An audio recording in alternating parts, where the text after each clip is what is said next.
आता ना वचन सुनले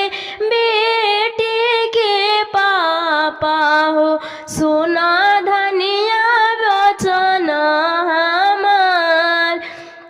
सुना धनिया वचन हमार अरे सोने के सोगना हम तोरे के फेंकबो बेटी पराया हो जाए बेटी पराया हो जाए अरे आता ना वचन जब सुनेले दुलारी बेटी नयना ढरा ढरिलो नयना झरा झरिलो हरि रौरा त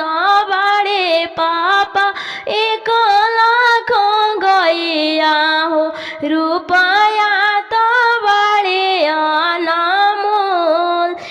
रुपया त बड़े अनमोल अरे रौआ घरवा बड़े पापा भैया हो कौन भैया तब